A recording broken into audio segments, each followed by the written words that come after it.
Hey guys, tara kain tayo. Morning restaurant, World Buffet. This is my favorite restaurant. This is one of my favorite noodles every time I came here. Ang sarap siya pero hindi masyado. Ayan. Meron siyang beef. Tingnan mo yung sasawa kung manghang yan. Sarap. Hindi ako madalas dito pero pag nakapunta ako dito talagang kakain ako kasi minsan hindi ako kakain ng 2 araw. Pagdating ng 2 araw pumunta ako dito para kumain ng pinakamasarap na soup na palagi kong ino-order.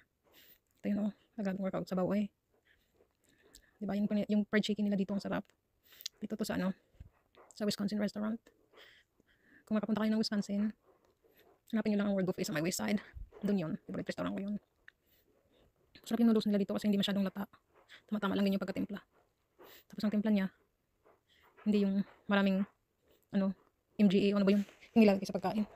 Tawag sa amin yung bitsin eh. Yung grabe yung kaon. Minsan nga kumakain ng noodles pero pag kumakain ako talagang gusto ko yung talagang isang plato. Minsan kasi pag nai-stress ka, halikain mo na lang kaysa palagi mong iniisip yung problema mo.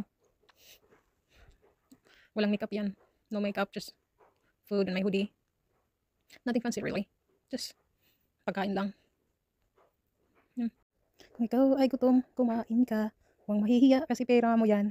Ginastos mo ang pera mo. Tapos kikain lang kain kasi minsan kasi pag sinabi nila na pag ang blessing dumaan, lubusin mo na kasi para sa'yo yan. Sabi ni God para sa'yo yung binigyan ng blessing sa'yo. Kasi lubusin mo na. Mas okay na nga yung kumakain ng ganito kasi nagda-drugs ka. Nag-a-addict ka.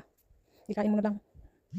Kasi habang kumakain ka, malilimutan mo yung magdadrug ka. Pero sa ng buhay ko, hindi pa ako nakakaranas ng mga ganyan drug. Pero ito talagang nakain ko ang sarap. Tingnan mo tiyo. Yum. Diba? Pag-uwi ko nito mamaya matutulog na ako. Hapon na rin dito sa amin eh. Ay, tingnan mo na ako magluto. Pero pag tinatamad ako magluto, lalabas na ako kumakain. Wala naman ako pinapakain ako. Sarili ko lang naman. Pero pinaka-favorite ko sa lahat yung magluluto ako. Yung pinaka-gusto ko yung mahilig din ako sa gulay, sa mga isda. Pero yun lang minsan kasi pag pagod na ako sa trabaho, tinatamad na ako. Ayoko na magkaroon. Pupunta pa ng restaurant para kumain. Yun lang.